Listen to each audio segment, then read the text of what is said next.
सुबह के बज रहे हैं 7। मेरा कॉल टाइम था सुबह के 6 बजे का। मेरी आंखें अभी भी नहीं खुल रही हैं, लेकिन वीडियो बनाना है। That is the reason why I am wearing these shades today. मेरा नाम है फ्लोरेंस, आप देख रहे हैं 91 मोबाइल्स। एंड रिसेंटली हमारे कमेंट सेक्शन के अंदर हमें एक कमेंट आया था जहां पे द गाय कमेंटेड कि what should he be investing in अगर उनका बजट है 75,000 रुपीज का, यानी कि क्या उन्हें परचेस करना चाहिए एक ROG Ally या उन्हें परचेस करना चाहिए एक फुल फ्लेजेड गेमिंग लैपटॉप। आज हमारे पास में दोनों चीजें हैं और चलिए चेकआउट करते हैं कि अगर सवाल आता है कि what should you buy among these two things, तो आंसर क्या होना चाहिए।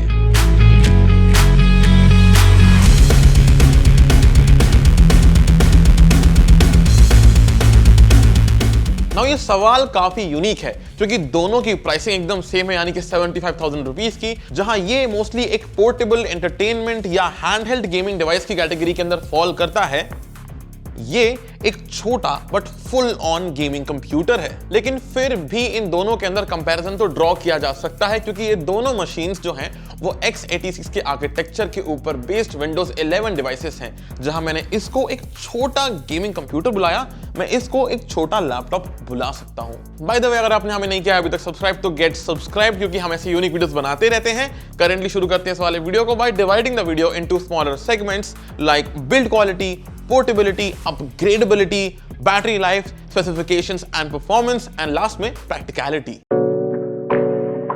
तो मोस्टली लैपटॉप में फायदा ये होता है कि इसको आप बंद करके बैग के अंदर फेंक दोगे तो एक बात काफी क्लियर है कि लैपटॉप को कोई डैमेज नहीं होगा। On the other hand into the ROG Ally यहाँ पे आपको थंब स्टिक्स दिए हुए हैं, टॉप में आपको ट्रिगर्स बटन दिए हुए हैं, एंड बिकॉज ये थोड़े से एक्स्ट्रा प्रोट्रूडिंग चीजें हैं तो इट इज सम वे और the other scary for me to put this thing, like throw this thing inside of a bag also, क्योंकि यहाँ पे आपको एक फुल ऑन ग्लास पैनल का स्क्रीन मिल जाता है which is of course a touch screen panel. तो यहाँ पे क्योंकि ये ग्लास है, it's scary to again throw this thing into a bag. Bigger picture के अंदर अगर आपको इसको ट्रैवल करना है लेके तो आपके पास होना चाहिए इसका प्रॉपर ट्रैवल बैग, और उस ट्रैवल बैग को फिर अपने बैग के अंदर आप फेंक सकते हैं and this will be then safe. तो अगर सिर्फ और सिर्फ बिल्ड क्वालिटी के बारे में बात की जाती है तो भले ही इसकी बिल्ड क्वालिटी बहुत ही अच्छी है, but I have to give this point to a gaming laptop. Now clearly I don't need to tell you कि एक गेमिंग लैपटॉप का जो साइज होता है that is very large when compared to an ROG Ally जैसा छोटा device, जहां पे इनका weight mostly is in the ballpark of around 2 kgs।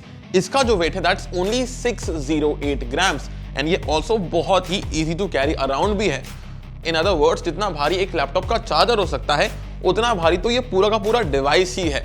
तो क्लियरली इस राउंड का जो विनर है that's really going to be the ROG Ally।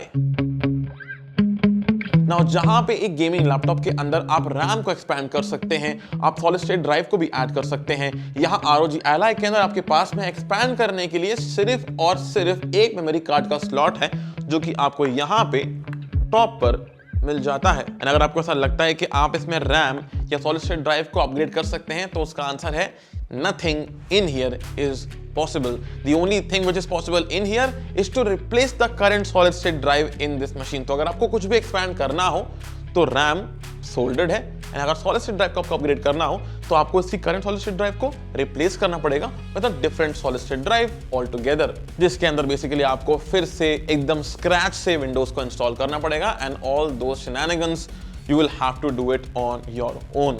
तो विनर जो है वो काफी क्लियर है, इट्स द लैपटॉप।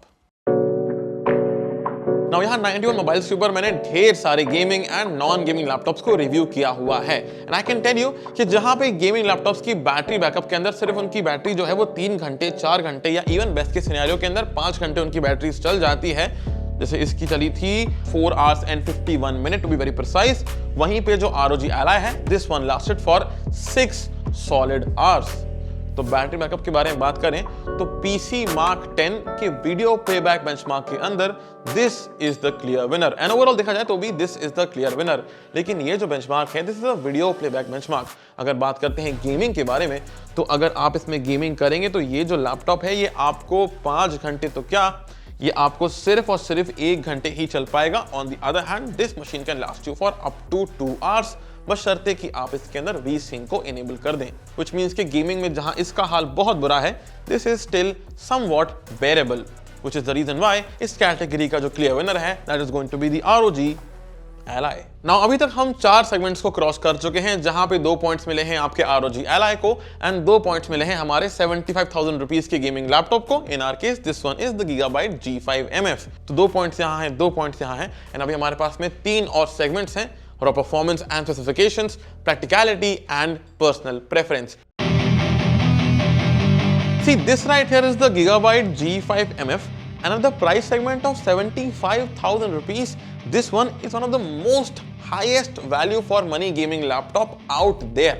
अगर कंपैरिजन करते हैं स्पेसिफिकेशंस का, तो यहाँ पे ROG Ally में आपको 12 GB की यूजेबल DDR5 रैम मिल जाती है। ऑन द अदर हैंड यहाँ पे Gigabyte G5 MF के अंदर आपको मिलता है 16 GB की DDR4 रैम। यहाँ पे आपको 512 यानी कि हाफ अ टेराबाइट की Gen 4 सॉलिड स्टेट ड्राइव मिल जाती है एंड यहाँ भी आपको हाफ अ टेराबाइट की Gen 4 सॉलिड स्टेट ड्राइव ही मिलती है। लेकिन जहाँ यहाँ पे आपको मिलता है 12th जेन का Intel Core i7 processor along with an NVIDIA GeForce RTX 4050 यानी कि लेटेस्ट 4000 सीरीज का फ्रेम जनरेशन कंपैटिबल वाला GPU आपको यहाँ मिल जाता है, डिस्क्रीट GPU। यहाँ पे आपको मिलता है AMD का Z1 Extreme APU। बैटरी तो हम ऑलरेडी चेकआउट कर चुके हैं। स्क्रीन की बात करें तो यहाँ पे आपको टच इनेबल 1080p का IPS पैनल मिलता है और यहाँ पे आपको भी IPS ही मिलता है, लेकिन ये टच इनेबल नहीं है बिकॉज ऑफ कोर्स आपके पास ट्रैक पैड और कीबोर्ड वगैरह प्रॉपर आपको यहाँ पे मिल जाता है।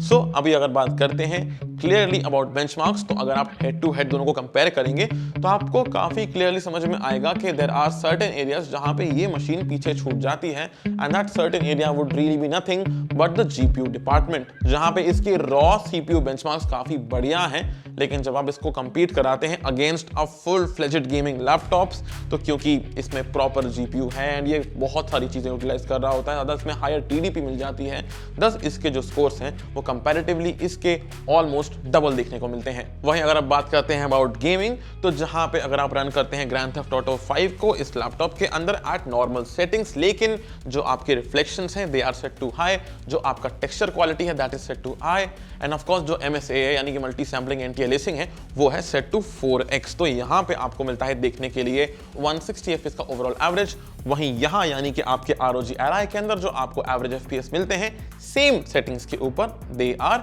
Only 50 FPS। मैं ये नहीं बोल रहा हूँ कि 50 FPS बुरा है, 50 FPS is very comfortably playable, लेकिन यहाँ पे आपको 160 FPS मिल जाते हैं। That's a great leap ahead of this.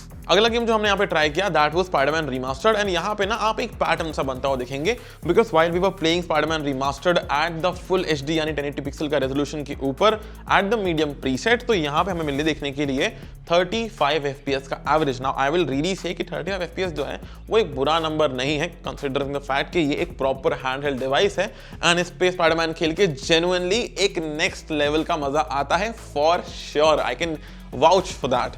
लेकिन वहीं पे जब आप नंबर्स चेकआउट करते हैं इस गेमिंग लैपटॉप के, तो आप नोटिस करेंगे यहाँ पे क्या this laptop is offering you 137 FPS का एवरेज। यहाँ पे ये 35 था, ये आपको ऑफर करता है 137 FPS का एवरेज। तो पैटर्न बेसिकली ये बोलता है कि जहां पे आपको सिमिलर सेटिंग के अंदर ये आपको X number of frame rates देता है, ये मशीन आपको 100 ऐड कर देता है उस X के अंदर, यानी कि अगर ये 35 दे रहा है तो ये 135 आपको दे रहा है फ्रेम रेट्स, व्हिच इज एकदम ही नेक्स्ट लेवल गेमिंग एक्सपीरियंस। तो यहाँ पे आप गेम की जो सेटिंग्स हैं आप उसको हाई करके भी प्ले कर सकते हैं विदाउट एनी हिकअप्स व्हाटसोएवर।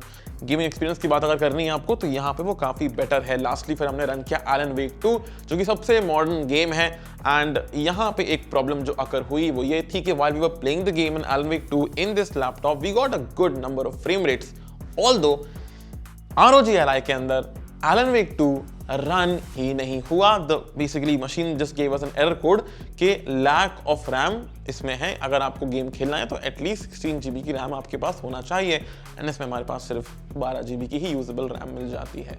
तो जहां यहाँ पे मिले हमें एलन वेक 2 के अंदर 0 फ्रेम रेट्स, यहाँ हमें मिले 67 FPS का एवरेज। तो अगर सिर्फ और सिर्फ रॉ हॉर्स पावर एंड अगर सिर्फ और सिर्फ रॉ गेमिंग परफॉर्मेंस के बारे में बात की जाए तो there is no denying the fact that the laptop is your real winner.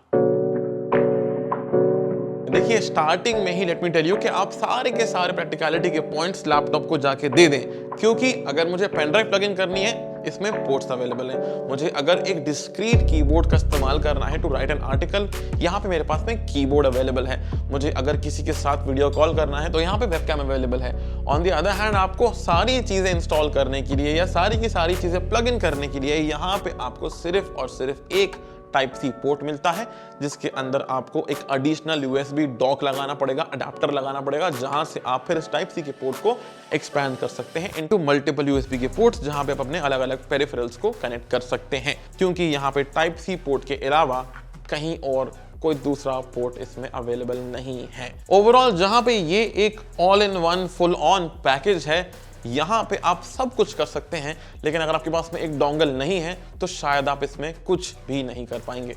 And this the last point goes to the laptop right here.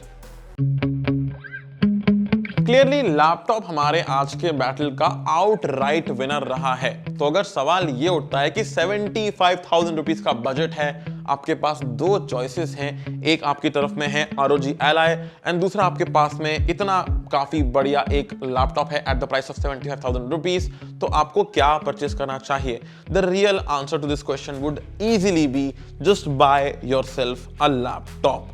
बस खत्म, that's it, you need to buy yourself a laptop.